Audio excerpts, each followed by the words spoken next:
જગદીશભાઈ માંડવી. જગદીશભાઈ, કેટલા સમય પહેલા ઘટના બની હતી? 7 મહિના થયા છે. શું ઘટના શું બની? ઘટના એવું છે કે મારા દીકરી છે ને એના ઘરવાળાને કેન્સર 2 વર્ષ થયા. પછી એને દીકરીને બળજબરી આ વાળ કપાઈ દીધા. દીકરી મને ફોન કરી દીધો, ફોન ન કરવાનો કે આ વિધિ કરવી જ પડે. તને કહેતા હોય તમને ક્યારે જાણ? અમે બીજા દિવસે અહીંયા બેસવા ગયા ને ત્યારે અમને ખબર પડી તો દીકરી માથે કપડું બાંધેલું હતું. મેં મમ્મી કીધું ફોન બોલાય નહીં, કપડું કેમ બાંધી ગયું? તો રોવા માંડી. મારા વાળ ફરજિયાત ઉતારી લીધા. તારે અમને ફોન તો કે ફોન ન કરવાની કે આ બધું કરવાનું છે, તારા પપ્પા ન પૂછવાનું. ખાસ કરીને તમે 6 મહિના પછી મીડિયા સામે આવ્યા છો, કારણ શું? અમે 4 મહિના પહેલા અહીંયા ફરિયાદ કરવા ગયા હતા, પણ અત્યારે આપણે તમને ખબર હોય ડિમોલેશન ચાલુ થવાનું હતું ને, એટલે એ લોકોએ કીધું ફરિયાદ તો અમારી લઈ લીધી ત્યારે. એ લોકોને ધોળેજીવાળાને બોલાવ્યા હતા, આવ્યા હતા. એટલે સમાધાન થતું હોય ને તો કેસ નથી કરવો, પછી એફઆઈઆર દાખલ કરી દેવું.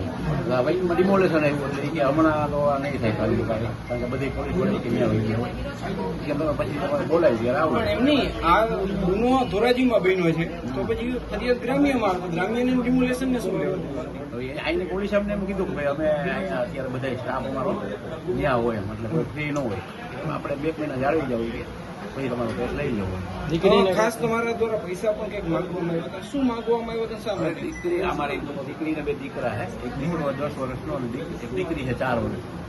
એના માટે કીધું ભાઈ 20-20 લાખ રૂપિયા તમે આપી દીધું. એ અમને પૂછ્યું, એ લોકોએ મીટિંગ કરી મારી ઘરે કે પૂછ્યું તમારે શું જોઈએ બોલો. એ કે અમે એ કીધું તમે જે નક્કી કરીને કહો તમે જે નહીં અમે લઈ લેવું કે અમે નહીં કહી. તો પછી મેં બોલ્યો હું દીકરા નામના 20 લાખ રૂપિયા મૂકી દો, દીકરી નામના 20 લાખ રૂપિયા મૂકી દો, અને મારી દીકરી જે કંઈ દાગીના તમે ચડાવ્યો હોય એ દાગીના આપી દો. એટલે આપણે વાત થાય પૂરી.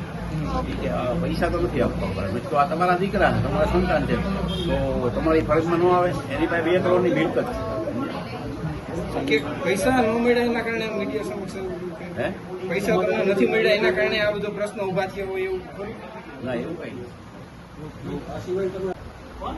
ઓકે બેન, આપનું નામ? બેન, આખી ઘટના શું બની હતી? કઈ જગ્યાએ બની હતી?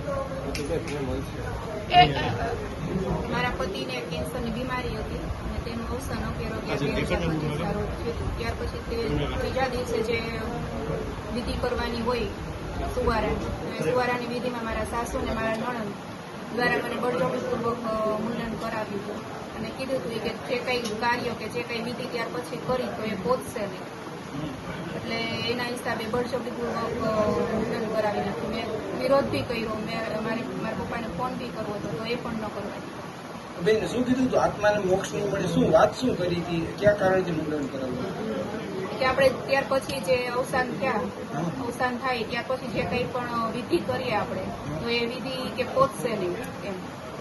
બેન, ખાસ કરીને કે તમારું મુંડન છે ત્યારે તમને કેટલી તકલીફ પડી હતી? શું દુઃખ હતું? એક મહિલા તરીકે દુઃખ તો હોય જ ને, કેમ કે વાળ એ સૌંદર્યમાં જ આવે, સ્ત્રીનું સૌંદર્ય એ વાળ કહેવાય, તો દુઃખ તો બહુ બધું હતું. પણ ત્યારે લાચાર હતી કેમ કે ત્યાં અમારું કોઈ પોતાનું હતું નહીં. પોલીસ ફરિયાદ અત્યારે મેં મહિલા પોલીસમાં કરેલી છે.